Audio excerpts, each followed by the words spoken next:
ऋषि महर्षि दधीची। दधीची वैदिक ऋषि थे। उनके पिता एक महान ऋषि अथवा जी थे और माता का नाम शांति था।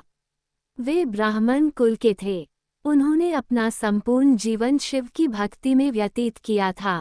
दधीची प्राचीन काल के परम तपस्वी और ख्याति प्राप्त महर्षि थे। उनकी पत्नी का नाम गभस्तिनी था। महर्षि दधीची वेद शास्त्रों आदि के पूर्ण ज्ञाता और स्वभाव के बड़े ही दयालु थे। अहंकार तो उन्हें छू तक नहीं पाया था। वे सदा दूसरों का हित करना अपना परम धर्म समझते थे। उनके व्यवहार से उस वन के पशु पक्षी तक संतुष्ट थे जहां वे रहते थे। गंगा के तट पर ही उनका आश्रम था। जो भी अतिथि महर्षि दधीची के आश्रम पर आता, स्वयं महर्षि तथा उनकी पत्नी अतिथि की पूर्ण श्रद्धा भाव से सेवा करते थे। यूं तो भारतीय इतिहास में कई दानी हुए हैं, किंतु मानव कल्याण के लिए अपनी अस्थियों का दान करने वाले मात्र महर्षि दधीची ही थे। देवताओं के मुख से यह जानकर कि मात्र दधीची की अस्थियों से निर्मित वज्र द्वारा ही असुरों का संहार किया जा सकता है, महर्षि दधीची ने अपना शरीर त्याग कर अस्थियों का दान कर दिया था। इंद्र का संकोच। देवराज इंद्र महर्षि दधीची के पास जाना नहीं चाहते थे, क्योंकि इंद्र ने एक बार दधीची का अपमान किया था, जिसके कारण वे दधीची के पास जाने से कतरा रहे थे। माना जाता है कि ब्रह्म विद्या का ज्ञान पूरे विश्व में केवल महर्षि दधीची को ही था। महर्षि मात्र विशिष्ट व्यक्ति को ही इस विद्या का ज्ञान देना चाहते थे, लेकिन इंद्र ब्रह्म विद्या प्राप्त करने के परम इच्छुक थे। दधीची की दृष्टि में इंद्र इस विद्या के पात्र नहीं थे, इसलिए उन्होंने इंद्र को इस विद्या को देने से मना कर दिया।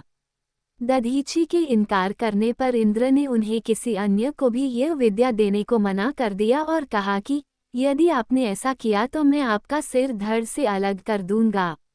महर्षि ने कहा कि यदि उन्हें कोई योग्य व्यक्ति मिलेगा तो वे अवश्य ही ब्रह्म विद्या उसे प्रदान करेंगे। कुछ समय बाद इंद्रलोक से ही अश्विनी कुमार महर्षि दधीची के पास ब्रह्म विद्या लेने पहुँचे। दधीची को अश्विनी कुमार ब्रह्म विद्या पाने के योग्य लगे। उन्होंने अश्विनी कुमारों को इंद्र द्वारा कही गई बातें बताईं। तब अश्विनी कुमारों ने महर्षि दधीची के अश्व का सिर लगाकर ब्रह्म विद्या प्राप्त कर ली। इंद्र को जब ये जानकारी मिली तो वह पृथ्वी लोक में आए और अपनी घोषणा के अनुसार महर्षि दधीची का सिर धड़ से अलग कर दिया। अश्विनी कुमारों ने महर्षि के असली सिर को फिर से लगा दिया। इंद्र ने अश्विनी कुमारों को इंद्रलोक से निकाल दिया। यही कारण था कि अब इंद्र महर्षि दधीची के पास उनकी अस्थियों का दान मांगने के लिए आना नहीं चाहते थे। वे इस कार्य के लिए बड़ा ही संकोच महसूस कर रहे थे। दधीची द्वारा अस्थियों का दान। जब देवलोक पर वृत्रासुर राक्षस के अत्याचार दिन प्रतिदिन बढ़ते ही जा रहे थे, वह देवताओं को भांति भांति से परेशान कर रहा था। अंततः देवराज इंद्र को इंद्रलोक की रक्षा व देवताओं की भलाई के लिए और अपने सिंहासन को बचाने के लिए देवताओं सहित महर्षि दधीची की शरण में जाना ही पड़ा। महर्षि दधीची ने इंद्र को पूरा सम्मान दिया तथा आश्रम आने का कारण पूछा। इंद्र ने महर्षि को अपनी व्यथा सुनाई तो दधीची ने कहा कि मैं देवलोक की रक्षा के लिए क्या कर सकता हूँ। देवताओं ने उन्हें ब्रह्मा, विष्णु व महेश की कही हुई बातें बताईं तथा उनकी अस्थियों का दान मांगा। महर्षि दधीची ने बिना किसी हिचकिचाहट के अपनी अस्थियों का दान देना स्वीकार कर लिया। उन्होंने समाधि लगाए और अपनी देह त्याग दी। उस समय उनकी पत्नी आश्रम में नहीं थी।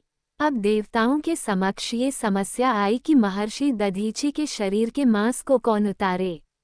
इस कार्य के ध्यान में आते ही सभी देवता सहम गए। तब इंद्र ने कामधेनु गाय को बुलाया और उसे महर्षि के शरीर से मांस उतारने को कहा।